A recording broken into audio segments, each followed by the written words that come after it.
ইতিমধ্যে আপনারা হয়তো জেনে গেছেন যে রিয়াদে প্রচুর পরিমাণ দরপাকড় চলছে এবং 10 জন বাংলাদেশি প্রবাসীদেরকে আটক করা হয়েছে। আপনারা স্ক্রিনে দেখতে পাচ্ছেন।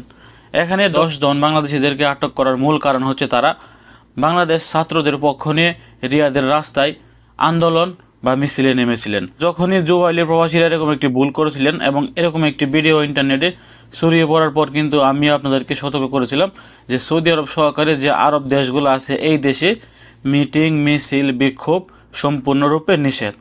আপনাদেরকে আমি হাত জোর করে রিকোয়েস্ট করেছিলাম যে আপনারা বলেও সৌদি আরবের রাস্তায় মিছিল করবেন না। তারপরও আপনারা শুনেননি, আপনারা রিয়াদের মতো একটি শহরে আপনারা এরকম মিছিল করেছেন বা বিক্ষোভ করেছেন। এই বিক্ষোভটি করার কারণে কিন্তু আপনারা আপনাদের নিজের পায়ে নিজেরাই কুড়াল মেরেছেন। আমি 2 দিন আগে একটি ভিডিওতে আপনাদেরকে সতর্ক করেছিলাম যে দেখেন সৌদি আরব একটি রাজতন্ত্র দেশ, এখানে আপনারা কখনোই মিটিং মিছিল বা বিক্ষোভ করতে পারবেন। এটা সৌদি আরবের আইন কখনোই মানবে না। শুধু প্রবাসীরা কেন, সৌদি নাগরিকরাও কিন্তু সৌদি আরবে কোনো মিটিং মিছিল বা বিক্ষোভ করতে পারে না। এটা রাজতন্ত্র দেশের কোনো নিয়মের ভিতরেই পড়ে না। সেক্ষেত্রে কিন্তু আপনারা তারপরও রিয়াদের ভিতরে এরকম একটি সমাবেশ বা এরকম একটি বিক্ষোভ করেছেন। আর এই বিক্ষোভটি করার কারণে এখন কিন্তু রিয়াদ থেকে অনেক প্রবাসীদেরকে ধরে নিয়ে যাচ্ছে। অনেকে আমাদেরকে মেসেজ করেছেন যে ভাই এখন রিয়াদে ইকামাও চেক করতেছে না, ইকামার মেয়াদ আছে না, ইকামার মধ্যে হুরুপ আছে বা ইকামার মেয়াদ নাই, কি আছে কি নাই কোনো কিছু তারা এখন চেক করছে না, তারা শুধু বাংলাদেশি পেলেই গাড়িতে তুলে নিয়ে যাচ্ছে। তো রিয়াদের মধ্যে যে সকল প্রবাসীরা আছেন সবাই কিন্তু মিটিং মিছিলে যায়নি। গুটি কয়েকজন মানুষ শুধুমাত্র এই মিছিল করেছেন। আর গুটি কয়েকজন মানুষের জন্য কিন্তু এখন রিয়াদে টাকা যে বাংলাদেশি প্রবাসীরা আছেন তাদের জন্য কিন্তু এখন বড় ধরনের সমস্যা হচ্ছে।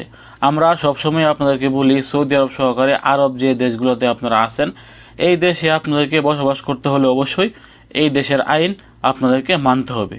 সৌদি আরব সহকারে দুবাইতে যারা এই মিটিং মিছিল করেছিলেন তাদেরকেও কিন্তু আটক করা হচ্ছে। আপনারা দেখতে পাচ্ছেন স্ক্রিনে খালেজ টাইমের একটি প্রতিবেদন।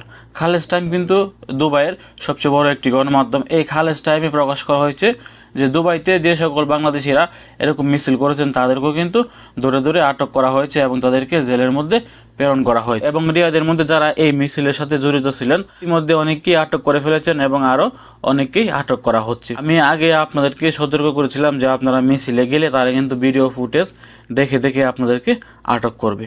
কারণ এর আগেও যারা সৌদি আরবে মিটিং মিছিল করেছেন বা মারামারি করেছেন তাদেরকে কিন্তু এভাবে ভিডিও ফুটেজ দেখে দেখে আটক করা হয়েছিল।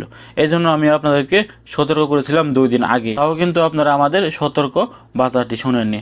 আবার বলছি ভাই, সৌদি আরবে থাকতে গেলে আপনাকে অবশ্যই সৌদি আরবের আইন সৌদি আরবের রুলস মানতে হবে।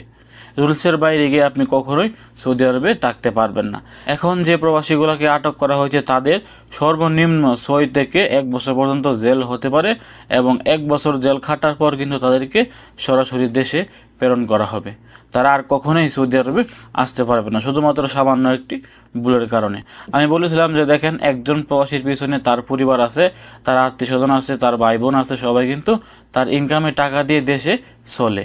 তারপরও আপনারা আমাদের কথা না শুনে আপনারা হুট করে মিছিলে যুক্ত হয়ে গেছেন।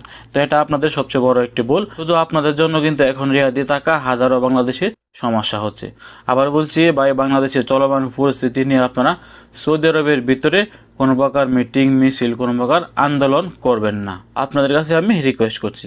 তো ভিডিওটি সর্বোচ্চ শেয়ার করবেন, সর্বোচ্চ শেয়ার করে সকল সৌদি প্রবাসীদেরকে জানিয়ে দেওয়ার চেষ্টা করবেন তারা যেন এই ভুলটি আর দ্বিতীয়বার না করে। ভালো থাকুন, সুস্থ থাকুন। সৌদি আরবের নিত্য নতুন সংবাদ পেতে দূরপ্রবাসের সঙ্গে থাকুন। আসসালামু আলাইকুম।